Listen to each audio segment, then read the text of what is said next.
try and bend the spoon. That's impossible. Instead, only try to realize the truth. What truth? There is no spoon. There is no spoon?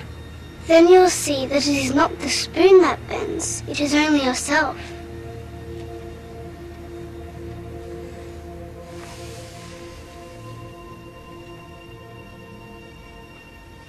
You know, the reality that we're experiencing every day, people listening to this show now, is so not like we appear to be experiencing it.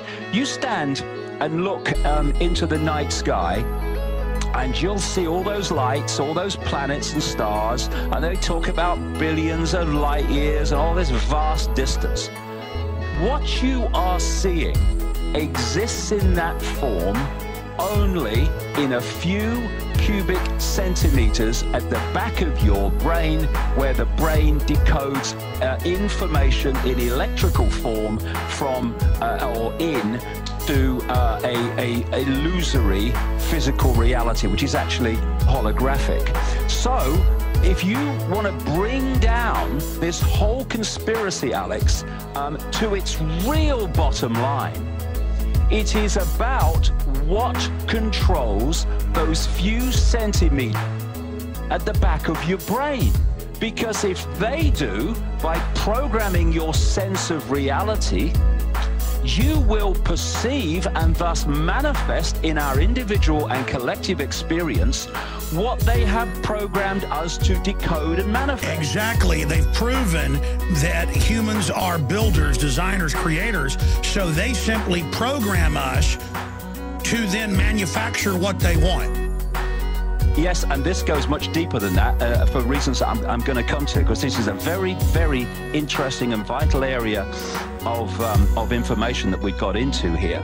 And when you expand your mind and you go beyond mind into what I call consciousness, the greater sense of awareness, you are increasing every time you do that your power to control those few centimeters of the brain that are creating visual reality.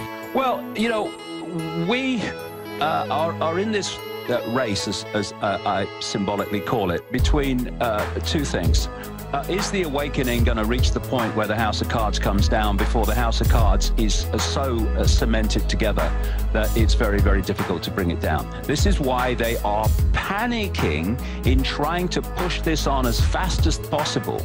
Because, you know, what we're seeing now is not something that is moving along at a consistent rate, a consistent speed, if you like. I mean, you've just indicated the speed that this Orwellian stuff is coming in all its forms, but the awakening of people is speeding up as well, and every time it speeds up, it's speeding up from a higher level of starting point because of the greater numbers of people who are already there. Now, let me use this as a analogy, because I think it's really apt. If you have a dam and it's holding back a body of water, that water can take a very, very long time to undermine the dam to the point where cracks start to appear and you actually see it's being undermined. But the time difference between the cracks appearing and the dam collapsing is very, very much shorter and narrower than it took to start the cracks in the first place. And what we are at now, I would suggest, in undermining this, exposing it and bringing it to an end, is we're at the end of the beginning.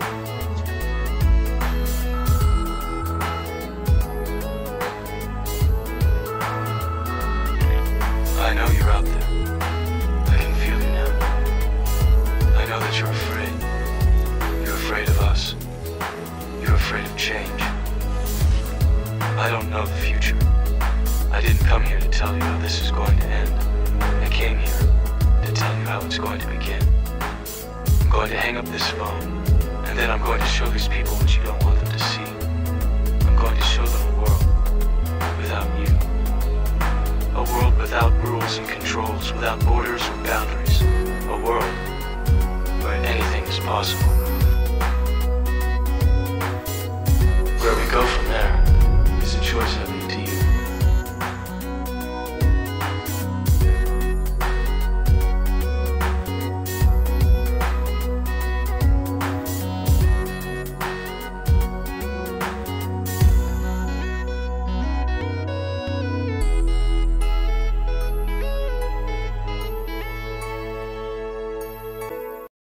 You have to let it all go, Neo.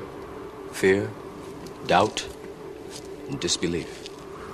Free your mind.